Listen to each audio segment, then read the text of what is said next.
কোথায় পুষ্পা? কোথায় আপনি? बार बार जो खबरें आ रही हैं कि उसके लोग धमका रहे हैं, तो फिर अच्छे से खबर लेंगे।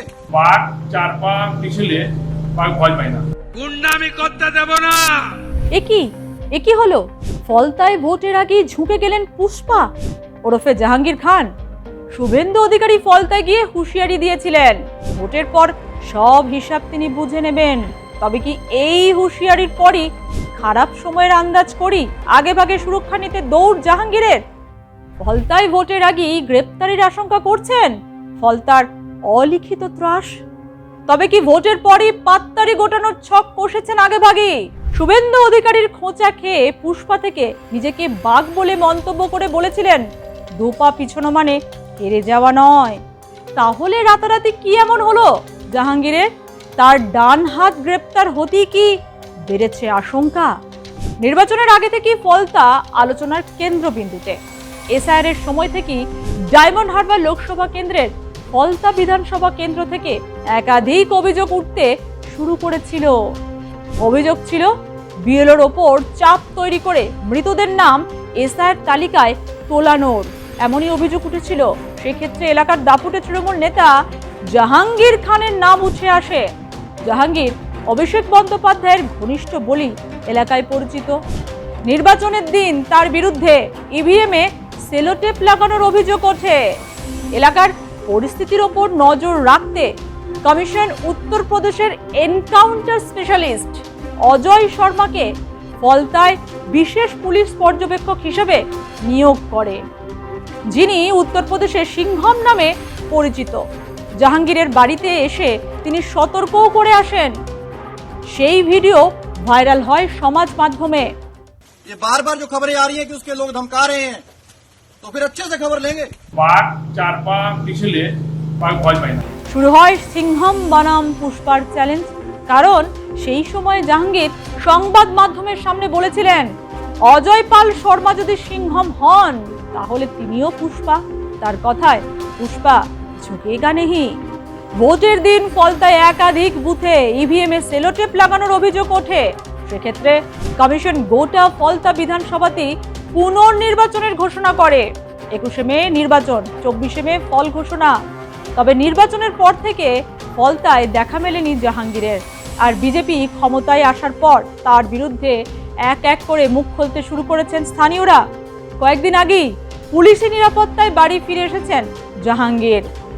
তবে পুরোদমে প্রচার করতে দেখা যায়নি তাকে। ফলতায় এখন বদলের হাওয়া। বিজেপি প্রার্থীর প্রচারে মানুষের ভিড় বাড়ছে। অন্যদিকে ভোটের আগে ফলতায় এসে জাহাঙ্গীরকে একেবারে ওপেন চ্যালেঞ্জ ছুড়ে দিয়েছেন মুখ্যমন্ত্রী শুভেন্দু অধিকারী। স্থানীয় ভোটারদের নির্বিঘ্নে ভোট দেওয়ার আবেদন করেছেন তিনি। ভেঙে দেব, কেটে দেব, এসব অতীত। কোথায় পুষ্পা? কোথায় আপনি? খুব শান্তিপূর্ণভাবে ভোট করুন। কোথায় ভোট দেবেন? কত নম্বর ইভিএম? কখন ভোট দেবেন? আগে ভোটদান পরে জলপান, তাই তো? 19 জনকে নটোরিয়াস ক্রিমিনাল ঘোষণা করেছিল, যার মধ্যে এই ভাইপোর জাহাঙ্গীরও ছিল। আমার উপরে ছেড়ে দিন, আমার উপর ছেড়ে দিন। আমি ওর দায়িত্বটা নিয়ে গেলাম। আমার উপর ছেড়ে দিন, ছেড়ে দিন আমার উপরে। আর মুখ্যমন্ত্রীর এই ওপেন চ্যালেঞ্জের পরই গ্রেপ্তারের ভয় পাচ্ছেন জাহাঙ্গীর। তড়িঘড়ি রক্ষা কবচ পেতে তিনি দৌড়ে গেলেন হাইকোর্টে।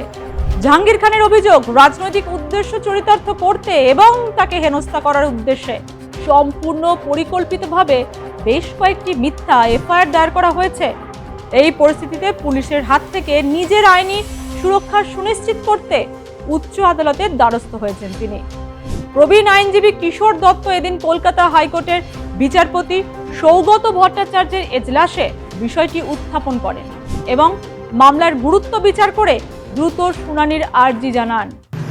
সমুদ্রে ঢেউ এলে একটু মাথা নিচু করি, আবার ঢেউ চলে গেলে আবার মাথা উঠে। তাই একটা 4 তারিখের পরে একটা রাজ্য জুড়ে একটা ঝড় উঠেছে। সেই ঝড়ে আমরা একটু মাথা নিচু করেই স্লো হয়ে গেছি। আবার ধীরে ধীরে আমরা 21শে মে ভোট আছে, ইলেকশন আছে, আমরা আস্তে আস্তে আমরা প্রচার শুরু করবো। পার্টি অফিসটাও শুরু করেছি, অফিসটা শুরু করেছি, আস্তে আস্তে আমরা প্রচার শুরু করবো এবং 21শে মে জন্য প্রস্তুতি আমরা নিচ্ছি। অবশেষে মিলল রক্ষা কবচ। আপাতত গ্রেপ্তার করা যাবে না জাহাঙ্গীর খানকে। গত শুক্রবার গভীর রাতে এক গোপন অভিযান চালিয়ে ফলতা পঞ্চায়েত সমিতির সহসভাপতি সাইদুল খানকে তার বাড়ি থেকে গ্রেপ্তার করে ফলতা থানার পুলিশ। ধৃত সাইদুল খানের বিরুদ্ধে চেষ্টা, এলাকায় ভয়ের পরিবেশ তৈরি করা এবং রাজনৈতিক হিংসা ছড়ানোর মতো একাধিক মারাত্মক ও গুরুতর অভিযোগ রয়েছে বলে পুলিশের পক্ষ থেকে জানানো হয়েছে। সাইদুল ফলতায় জাহাঙ্গীরের ডান হাত নামে পরিচিত। তাই কি আগেভাগেই সুরক্ষা পেতে আদালতে ছুটলেন জাহাঙ্গীর?